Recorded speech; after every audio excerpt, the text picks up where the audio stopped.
Lovely York station. It's my local station. I'm here a lot.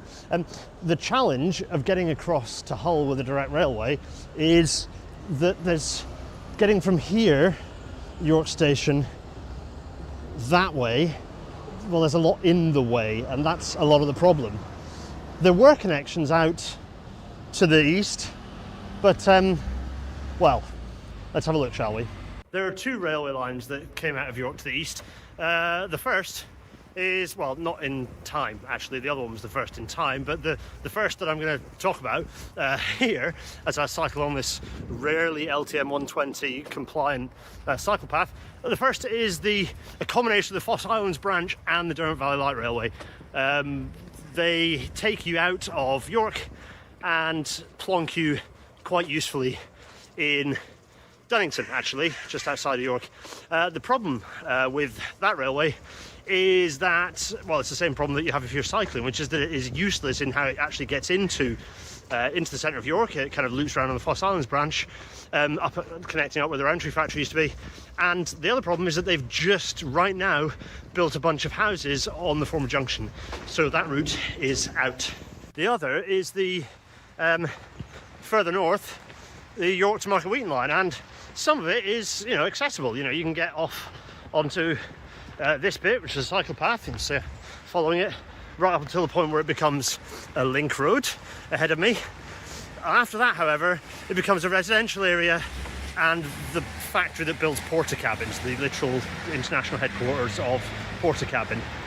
So this doesn't work as a way out of the city.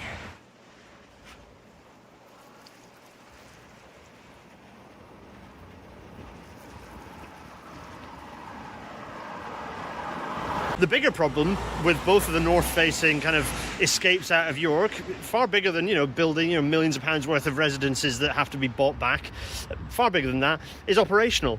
If you're building a line that has regional and indeed national benefit that goes from York to Hull, it's a challenge if you have that line coming into York from the north that then has to reverse to head trains in back northwards again. That's not ideal.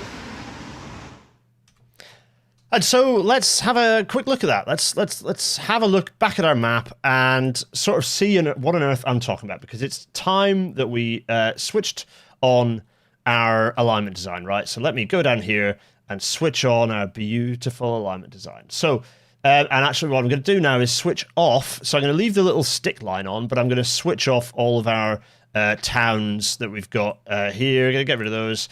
We don't need to see them. You know where our towns are. That white stick line is what's showing us where we need to be. We're going to focus on looking at the geometry, the different geometry options that we've got. And also I need to make sure that I put on station structures. There we go. That's perfect. So we have got, there we go, some fun stuff.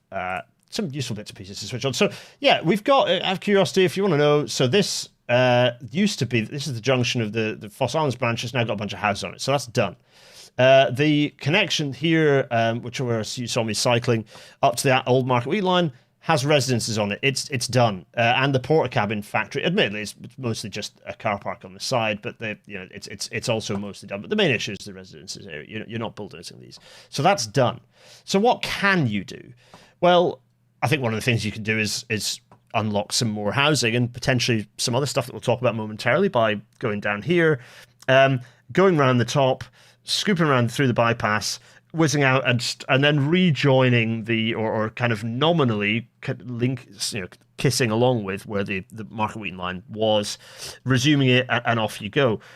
But these are going, the trouble is that brings your trains in from the north, and this is where we come back to, well, what do you need to do? Maybe you need to connect in from the other direction, in which case, well, that raises some other queries. There's something else that we need to factor in, though, that I really want us to be thinking about. There's another thing that we have to think about, right? So let me tell us about that. If you're doing something major like building a new railway, you can't just say, well, it's nice there's a railway station there. Railways solve bigger problems than that. They don't just put stations in places, they solve bigger issues. And there are a few bigger issues for York than the hospital. It's old, it's squeezed into a space that doesn't suit it properly anymore, the facilities are a bit rubbish. The staff work very hard, and the traffic, there's the car park behind me, or some of it, the traffic around the fact that York Station is located on one of the main radial roads, and the traffic in and out, it basically just breaks York. It completely breaks York.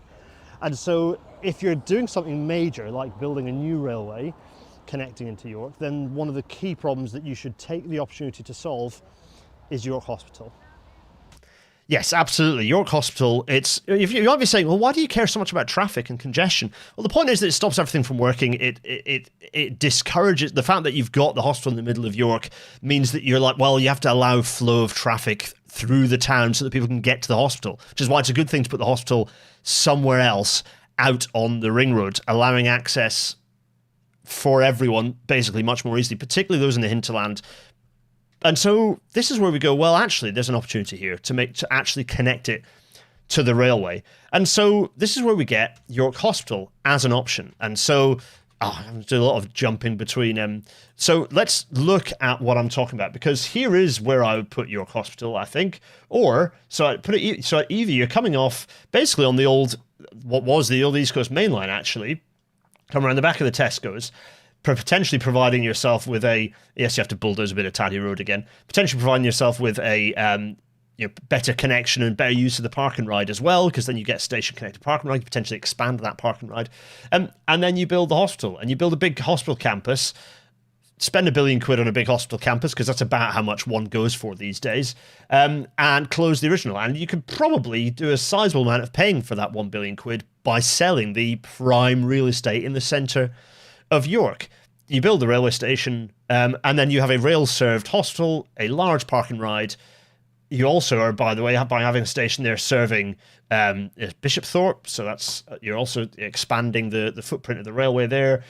There are alternative options. You could build a station down here, come off the East Coast Main Line a little bit further south, come around the back. The main challenge you've got there is getting over the Ouse, and that is difficult. So, I mean, if you're coming around, the main challenge you've got is there's a load of stuff in the way of the Ouse, either Bishopthorpe, the sewage works, the marinas.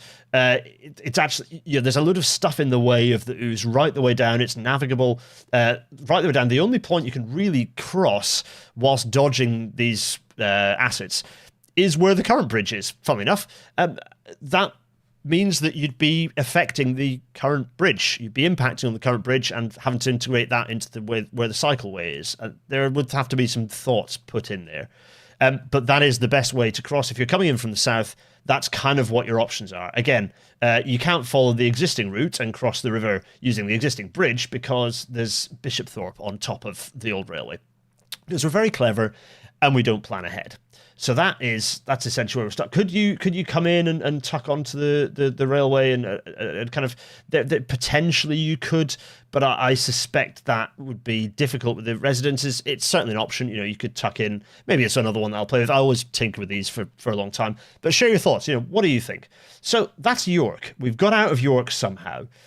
If you're coming in from the south, or indeed perhaps from the north, but particularly if you've come up from the south.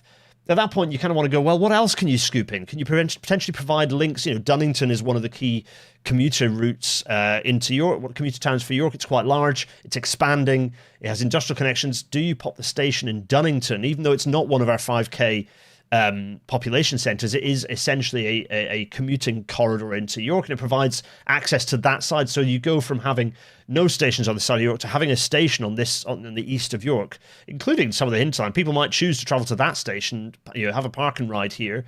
There are opportunities there. And then we start squirreling our way off to other directions, which we'll talk about momentarily.